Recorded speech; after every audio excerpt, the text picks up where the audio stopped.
Hi, and welcome everyone to eLuma's latest webinar. My name is George Dayton. I am the marketing director for eLuma. Today's webinar is Mindfulness in Schools, Strategies for Promoting Mental Wellness in a COVID Environment. And we're very privileged to have a special guest, Jason Basinger, who's going to be talking to us about this topic. So we've got a few things to go over here. Let's go to the agenda. Jason, can you cue us the slide? Sorry. Yeah, so here's how the format of today's webinar is going to work. I'm just going to be introducing Jason, and then with that, we'll be telling you who eLuma is and what we're about, and then we'll be getting into the heart of the presentation, which is why I'm sure you're all here. And then after that, we're going to have a short Q&A. So those of you who are new to Zoom will notice at the bottom, we have a chat feature. Please click on that chat feature when you have questions and type them in, and then when we get to the Q&A portion of the presentation, we'll specifically address those questions. So for those of you who don't know who eLuma is, our company's name is eLuma Online Therapy, and our focus is on solving problems in special education. We love special ed. We heart special ed if you've seen our stickers or our shirts. That's what we're about. And we specifically service the domain of related services. We provide speech therapy, occupational therapy, psych services, mental health services, counseling, social work, and physical therapy and assessment all online, specifically for special education programs that are having a hard time accessing those things, as we're seeing shortages pop up all across the country. So eLuma is here to help you solve that. We've been in business 9 years, and we have recently grown over 200 dedicated team members who are helping serve 14,000 students in 36 states. As I mentioned, this webinar is part of our Illuminated Special Education series. Today, we're going to focus on social emotional learning. This has become a really hot topic in special education. Jason's got an awesome presentation with regards to mindfulness, which is a critical part of our students' social emotional learning and their progress they make.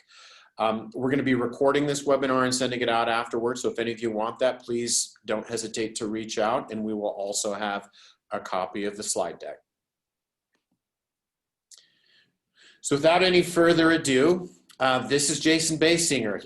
I've gotten to know him in recent months. Just an awesome guy. He is a school psychologist with the Salt Lake City School District, but also is part of the trauma team with the Utah Education Association.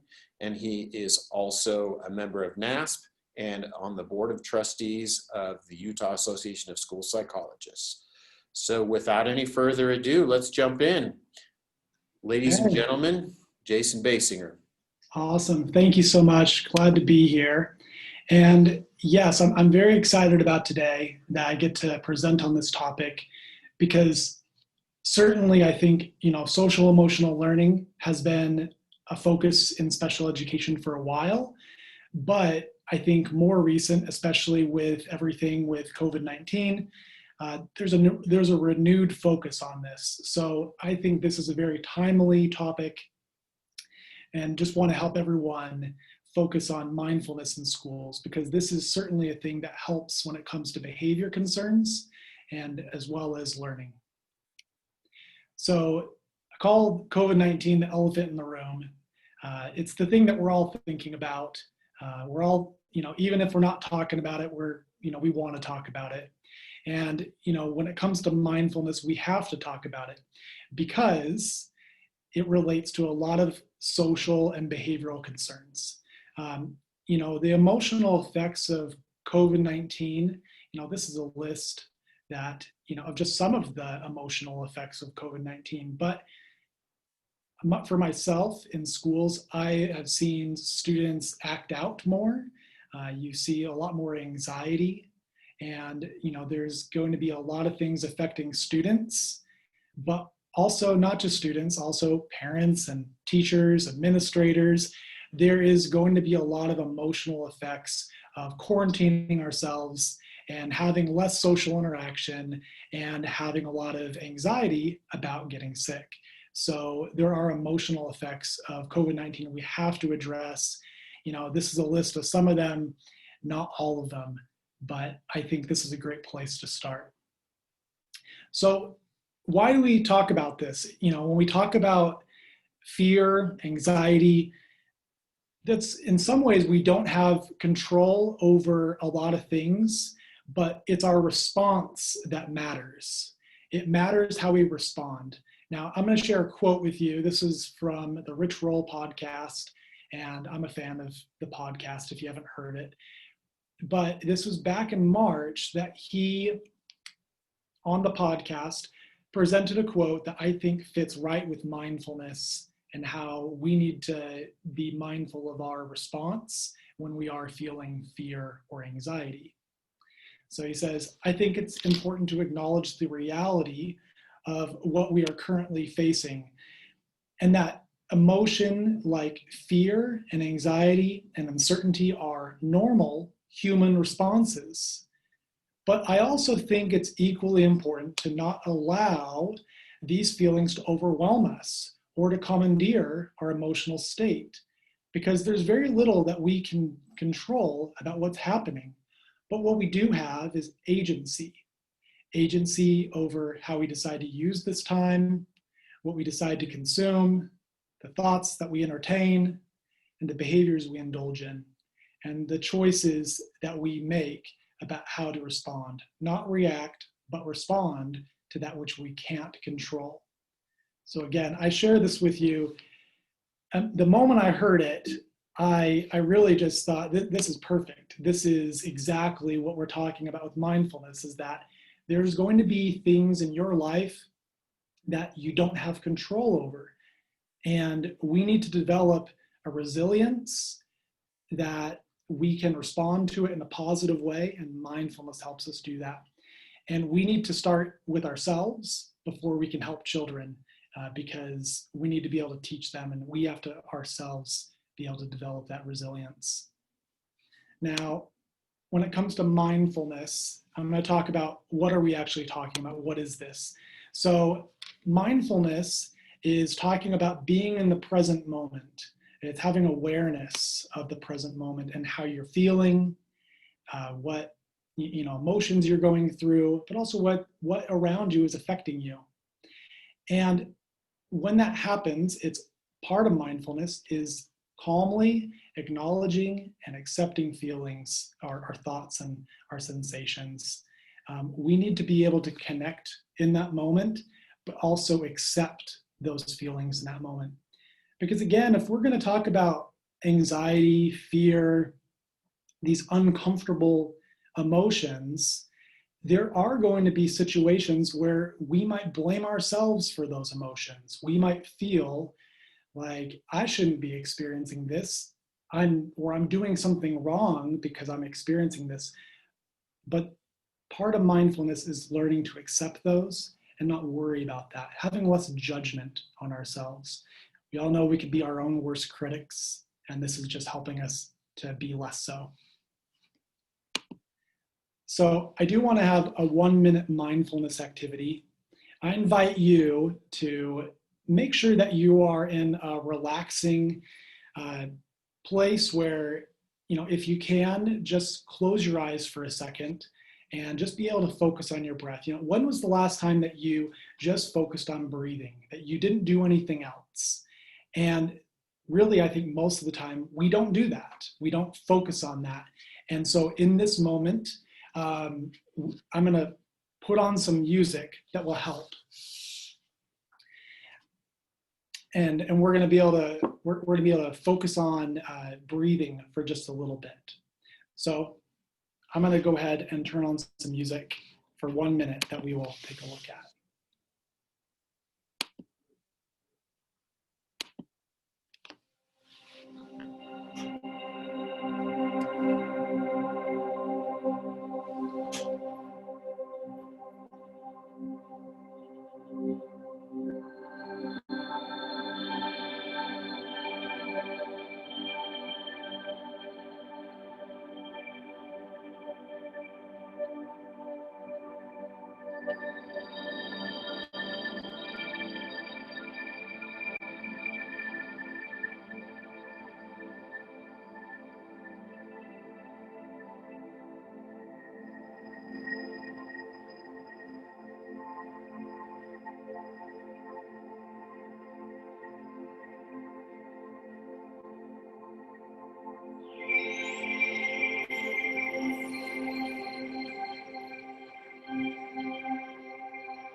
Okay, so we're back. Hopefully that was a good time to be able to focus on, your breathing. I think when we do this, oftentimes the first time it can be difficult because we're used to having our minds be so busy and our bodies move a lot. So for this mindfulness activity, just want to get, this is rhetorical, but, just want you to think about it. What was your thoughts on it? Did it feel short or long? Was it easy or difficult to maintain attention? And, really did the music help or was it distracting? So as you're kind of thinking about this, I'm going to talk more about what we do during mindfulness activities, but this was just a starting point. For some of you that might have felt too long, maybe your mind wandered a little bit, and that's okay. So let's go ahead and talk a little bit more about what mindfulness is. So during mindfulness, of course, there's breathing, that you focus on that, but there are some other things. We want to be able to observe our thoughts and feelings without judgment. So just kind of think about those things, maybe label how you're feeling. If you are happy, label that, maybe try to think about why you're happy. But if you're worried, again, it helps to label that and be able to say to yourself, why are you worried? Are you worried because of something that's happening today or tomorrow? Be able to focus in on that. Now, we also want to be able to focus on our body, adjust uncomfortable areas. With this said, when we adjust these uncomfortable areas, it'll help us relax a little bit more. Body scans can focus, usually starting with your head all the way down to your toe. You just kind of focus on the different muscle areas and just kind of get comfortable. Be able to relax a little bit. I know many people, they get uncomfortable because they have tightness in their shoulders or their neck. Be able to relax that area and that will help you calm down. Breath awareness, we've already discussed that, but also having meditative movement, purposeful movement. So when you are in, a meditation or mindfulness, that you are focusing on, only moving when you have to or when you are uncomfortable, but focus on that. The other thing is mindfulness sitting. How do you sit during this? A lot of times when we talk about meditation, we think about mindfulness or meditation being sitting on the floor with their legs crossed. But it doesn't have to be that. It's okay to sit in a chair. You can sit in a chair, and with that said, I recommend that you sit up straight, not slouched, and be able to have a posture that allows you to breathe well and a position that's comfortable enough that you can hold it for a few minutes without too much movement. So think about what's comfortable for you. Today, it's just fine to sit in the chair. And most of the time when I do mindfulness or meditation, I sit in the chair. I don't sit on the floor. But for some people, that might be a good situation. So now I do want to have a mindfulness activity that's a little bit longer. We're going to do 5 minutes. And this will just give you a different opportunity and a different way to engage in mindfulness and maybe make it a little bit more of a chance to practice those body scans of adjusting those uncomfortable areas as well as the breath. So Let me turn this on. So find a relaxed, comfortable position, seated on a chair or on the floor, on a cushion. Keep your back upright, but not too tight. Hands resting wherever they're comfortable. Tongue on the roof of your mouth or wherever it's comfortable. And you can notice your body from the inside, noticing the shape of your body, the weight, touch.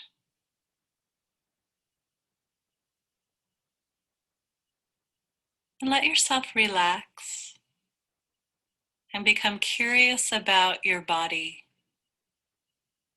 seated here, the sensations of your body, the touch, the connection with the floor or the chair.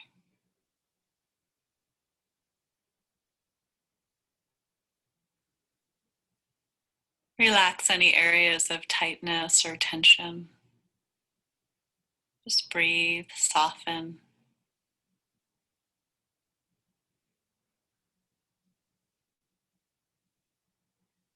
And now begin to tune into your breath in your body, feeling the natural flow of breath. Don't need to do anything to your breath. Not long, not short, just natural. And notice where you feel your breath in your body.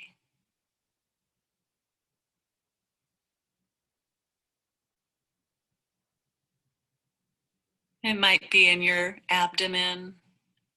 It may be in your chest or throat or in your nostrils. See if you can feel the sensations of breath, one breath at a time.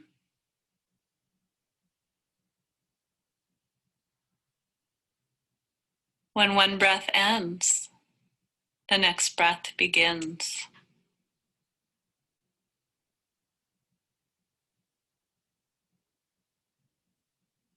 Now, as you do this, you might notice that your mind may start to wander.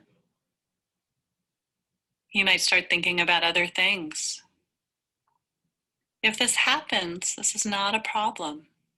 It's very natural. Just notice that your mind has wandered. You can say thinking or wandering in your head softly. And then gently redirect your attention right back to the breathing.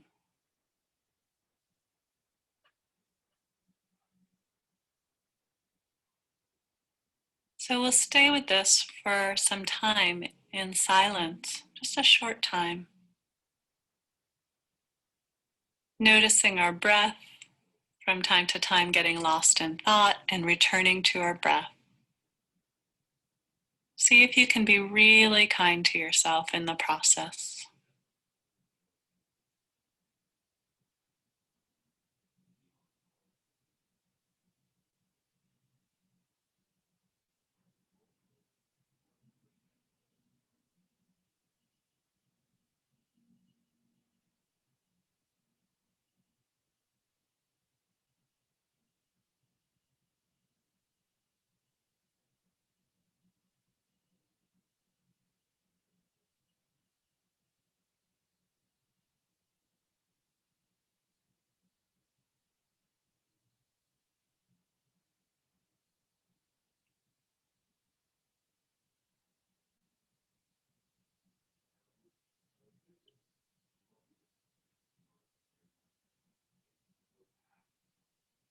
And once again, you can notice your body, your whole body seated here.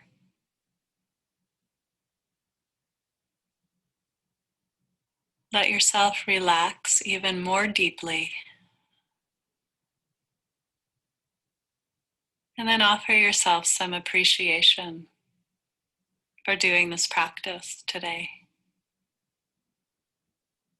whatever that means to you. Finding a sense of ease and well-being for yourself in this day.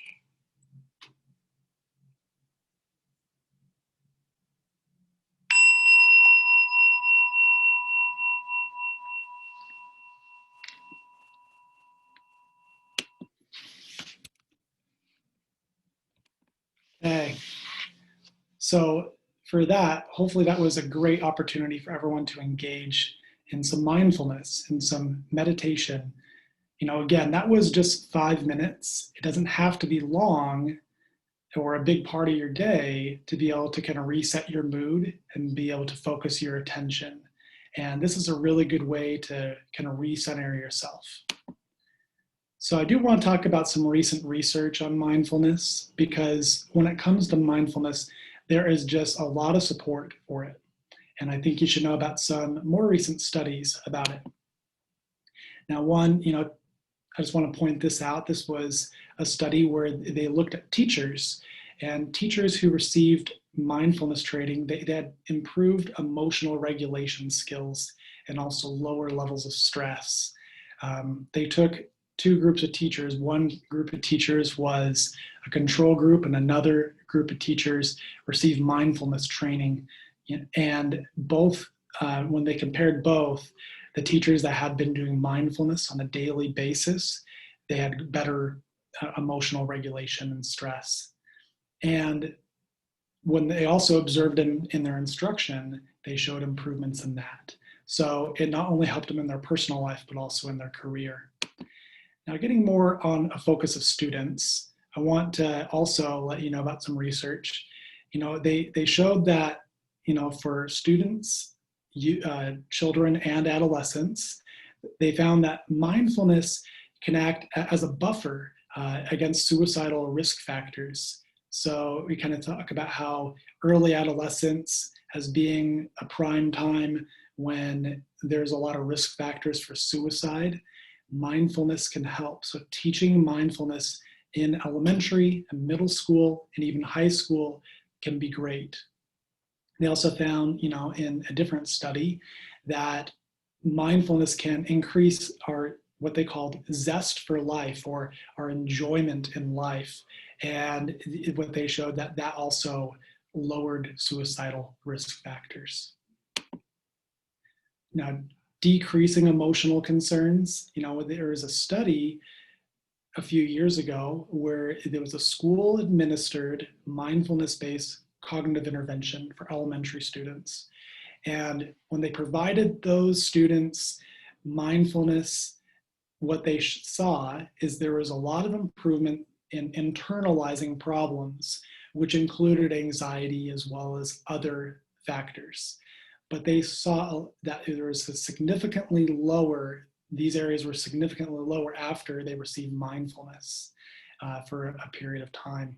So mindfulness helps elementary age students lower their anxiety and other internalizing concerns. There's a different study, and this is a great one, this year published, where they took 39 randomized controlled studies, and they found that yoga with mindfulness had positive effects in a variety of outcomes, not just cognitive, but also physiological and also behavioral. So really just a lot of benefits when it came to that. There's 90% of the studies that showed beneficial impact in one or more of these areas. Now, there's still a lot that we don't know about mindfulness, and I do want to point this out. And when it comes to mindfulness, we still don't know the minimally effective dose. What I mean by that is we don't know the exact difference between having 1 minute a day of mindfulness versus having 30 minutes a day. Obviously, we know that it doesn't need to be a long time, but we are not exactly sure what the minimally effective dose is. But from what we do see is that, having really large doses, if we say like having 30 minutes, that doesn't have better psychological outcomes than having shorter times. Now, there's also a lot of room for improvement in mindfulness focused on kids. Because a lot of times when we talk about mindfulness, of course, we're talking about a variety of ages, but focusing on kids is important because we need to develop that social emotional resilience at that early age. When they looked at 36 apps that were available in the App Store that focused on mindfulness, what they showed is that there was only 5 that had good ratings, and by that they rated them on engagement, information, focused on functionality. They focused on how well do people actually use it on a daily basis, and what they found is only 5 of them actually had good engagement and functionality and good information that really met a good rating of 4 out of 5. So there's a lot of room of improvement. Again, 5 out of 36. And these are good. I would recommend these. You can see them listed there. Headspace, for one, is one that I've used. But all of these I would recommend because this study pointed that out. So I do want to point out some resources that you can look at. Headspace and Calm are both great apps in the App Store. Calm was actually not included in that study where they looked at 36 apps. So that's why I include it here, because I have used Calm and I think it's a really good one. There's a kid version. And also mindful.org. Mindful.org has a lot of great resources when it comes to scripted mindfulness, audio, articles. They have a newsletter, just a lot of great resources that help you learn more about mindfulness and can help you teach kids about mindfulness as well. So I do want to get to your questions, but while you're thinking about that, and maybe while you're thinking about what you might ask, I'm going to ask 2 questions and answer them for myself. But a lot of times I get a question about what is the difference between mindfulness and meditation and yoga. We kind of use these interchangeably, but there are some differences. Think of mindfulness as the umbrella that kind of encompasses being in the present moment and accepting and acknowledging your feelings. And meditation and yoga are both different strategies for practicing mindfulness.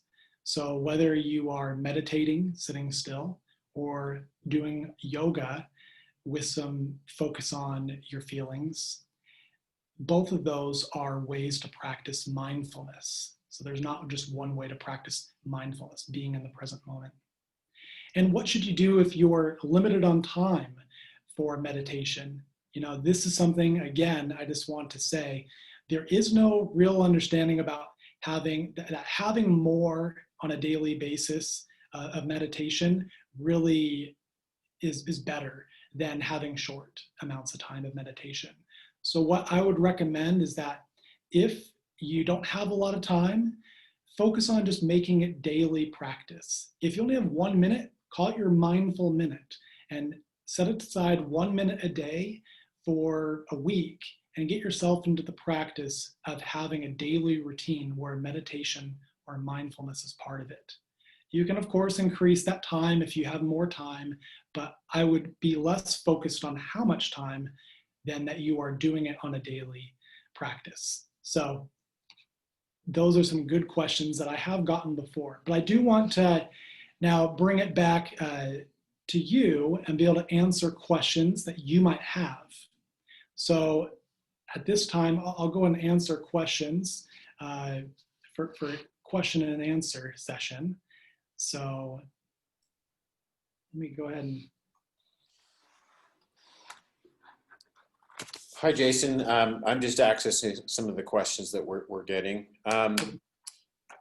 One question is, how did you initially get into mindfulness? Yeah, that's a great question. So when I was in graduate school, I went to Utah State University, and I was, in graduate school getting my master's and educational specialist in school psychology. Mindfulness was an area of research of one of our faculty. He focused on, mindfulness along, with treating anxiety. That was my first real introduction to mindfulness. And, from there, it's just kind of gone. Over the years, I have done mindfulness with elementary, middle school, and high school kids, focusing on doing meditation or doing other things that practice mindfulness. But that is kind of where I come at this, is helping kids. And then also more recently, I've been working with a lot of teachers to develop mindfulness strategies, so that way they can be better teachers and have a lower stress in their own life. Great question. All right, so George, are there any other questions? Yes, so we've got a few other questions. One of the questions is, what specific mindfulness activities do you use in your own interventions? Yes, so specific interventions that I use is I do meditation when it comes to working with kids. You'd be surprised about how engaged kids can be with meditation. I have also done yoga with kids, and I've done that before with usually not, you can't go too old with that. You don't usually get middle schoolers or high schoolers excited about yoga, but you can with elementary, and they usually really enjoy it. You get some yoga mats in there, or if you don't have yoga mats, you just kind of get them on the floor and doing that. And there are some different YouTube videos that help out with that. Cosmic Kids Yoga is a YouTube channel that has a lot of things for yoga and mindfulness. And I do those. But the last thing I'll also say is I also do gratitude journals. This is something I haven't talked about thus far, but doing a gratitude journal is where you write down one thing each day that you're thankful for. It has to be unique to that day. So no writing down that you're thankful for something that happens all the time, but you got to think about and try to get kids to think about what are they really thankful for that day, and they write about it. And it doesn't have to be long, but this is a great way to practice mindfulness, especially with older age kids, is that you can have a gratitude journal, and it gets them in that present moment, focusing on the positive rather than the negative, and being able to see more of what's going good in their life. So we're going to pull another question out of our chat. This question is it okay to do a 5-minute mindfulness technique with our kids prior to our occupational therapy sessions with their kids who we think can safely benefit from it? I would say completely, that mindfulness doesn't have to be done by a school psychologist or a counselor. It can be done in a variety of settings. And mindfulness, if you are doing occupational therapy, or if you're doing speech therapy, or some other type of activity, and you think mindfulness at the beginning of it is going to help, I would recommend that. I've had teachers ask me, should I do this every day? And I would say it definitely is recommended. Doing it, right at the beginning of school, having a mindful minute, you can always call it that. It can be more than a minute, but having some time set aside each day where they get just to relax, maybe they put their head down on the desk, is a great way to be able to practice meditation and can calm them down so there's less behavior concerns. Well, I'm going to say this personally, just as we did this, during this presentation, we did the 2 exercises. I felt noticeably calmer after both. And, personally, for me, that was a reminder that I need to just, even if it's just a mindful minute, but when we did the 5-minute one, that was, that was kind of the next level. I see benefit for student, but I've come across a number of educators in recent months, but I mean, I guess you could say the whole world is a little bit more on edge right now with COVID and a lot of the other things that are going on. This should almost be a universal, Yeah, yeah, not just for students, but for the educators and the rest of us as well. oh, completely. And, really, I think that we have to practice this ourselves. And because not only will it help us, I mean, I will agree with you, George, that I felt noticeably calmer after the 5-minute meditation today.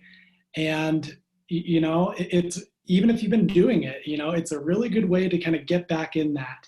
And, it's important that we practice that, not just try to teach students or kids how to do it, but really show them that we do that on a daily basis. To share personally, I have 2 young kids. I have a kindergartner and a 2nd grader, and we do mindfulness with them. And that's really, help them engage in the present moment, because kids naturally do that, but I think a lot of times they don't really, it takes them a little bit to calm down. So helps them calm down and be more relaxed and less worried. Okay, so we've got another question coming in for you. Do the exercise vary with students by age, background, or population? In other words, I think what they're trying to say is, do you use different exercises for different kinds of students or students at different ages? Completely. I would use a different activity, when you have younger kids. It oftentimes needs to be more visual. I would again recommend Headspace, has a lot of great cartoonish videos that are geared towards kids, and that makes it really easy for even kindergartners to be able to engage in it. You'd also be surprised, how well they do with just audio, but having visual is really helpful with those younger kids. But then also, yeah, as they get older, usually, they might be able to have a longer activity, or they might be able to, actually do something that's a little bit more engaging or a little bit longer. Again, I wouldn't focus on making it too long, but I would definitely vary the activity based on age and also based on ability. If you have, a group of kids that has some type of, in special education, sometimes you have kids that have physical limitations. It's okay to be able to adapt the activity to them and be able to think about how can they best engage in this and make it easy for them to do so. Okay, got another question here for you. What is your personal regimen? What do you do for to maintain your mindfulness on a daily or regular basis? So I'll mention 2 things that I do. And my personal regimen is in the morning. First thing, I wake up and I do mindfulness, where, I wake up and I sit in a chair, I get comfortable, and I put on some music and I focus on, my breathing, and just do that for about 5 minutes. And I do that first thing when I wake up. And the second thing that I do that I would also say is mindfulness is I like running, and I don't get to run every day, but if I can do that once a week, or if I can do that a couple times a week, for me, that helps me connect with my breath and my body movement, and also, helps me focus on my thoughts. I run without music. I don't really like to have my mind thinking about other things when I'm running. And so I use that as a mindful minute as well. There's one observation I had when you were delivering your presentation.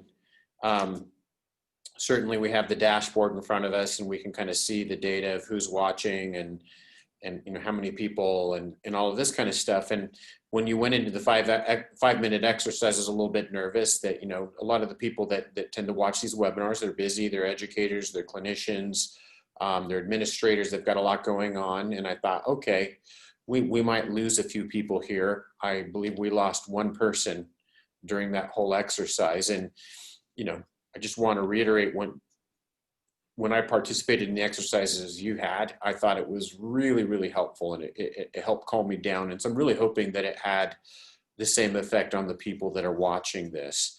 Our time's winding down. Do we have any last questions? Does anyone have anything they want to ask before we go? Okay, well, Jason, I'm wondering if you can kind of take us to the next slides. That'll wrap up the Q&A portion of this. I believe Jason's contact information is right here. So if any of you would like to connect with him, and if you have further questions, if you have ideas or other things. One other thing I wanted to add is I've, in my personal experience, found YouTube to be a wonderful resource as well for a lot of mindfulness, guided meditations, that kind of thing. There are literally thousands on there at no cost, but I believe those apps and other things that you provided are incredible as well. Yes, no, and I agree. I think we should point out that YouTube has so many resources, and there is a lot of free things available that we should definitely look at. You know, I mentioned on YouTube, there's Cosmic Kids Yoga. That's a great one. Headspace has some videos on YouTube, and you should check those out. Okay, so we've got a couple of other slides. If you can kind of forward through those. Completely, yeah. And you know, here I just want to these are my references. This is my last slide, but for references, just wanted to point these out, that these are the studies I was referring to, and this again will be in the slide deck that we will share later. Well, Jason, I want to thank you so much for coming and doing this for us and with us. We will be sharing the recorded version of this, so you'll have access to it. I think that this is so timely. I think it's also really, really important. And so those of you who are watching and have seen this, I would encourage you to share it with people. Again, it's really amazing how just taking the time and just a little bit of time, we're talking a minute, 2 minutes, 5 minutes, if you can spare 30 minutes here and there, what a game changer it can be. And the world's just crazy right now. So thank you, Jason, so much for doing this. Thank you for having me. And we'd like to invite you to come back and maybe share some more in the future. If you could share the next slide with us, Jason. Obviously we did the Q&A. Can we go to the next one? We'd like to invite you all to our next webinar. If you liked this one, we think you'll like this one as well. Mindy Hinsey is a Pro-C certified change management practitioner. She's going to be talking to us about specific strategies for managing change, which is particularly relevant right now in education when we're in this topsy-turvy COVID world. And she breaks down some strategies for you. I personally know Mindy. She's an amazing administrator. She herself was also a school psychologist, but as an administrator, these are strategies you can use in adapting in a world where we're providing services online, where we've got COVID and we've got all these other things taking place. So please come to our website. We have a webinar page. We have the links where you can register for upcoming webinars. And also you can download and watch our past webinars. We have a whole array of topics. So encourage you to do that. But it's elumatherapy.com. And again, you can register for this next one. Mindy is an amazing presenter. I think those of you who are working in education, administrators, clinicians alike, this would be more than well worth your time. So again, we want to thank all of you, and we invite you back. Hopefully we'll see you in a month. Thank you so much.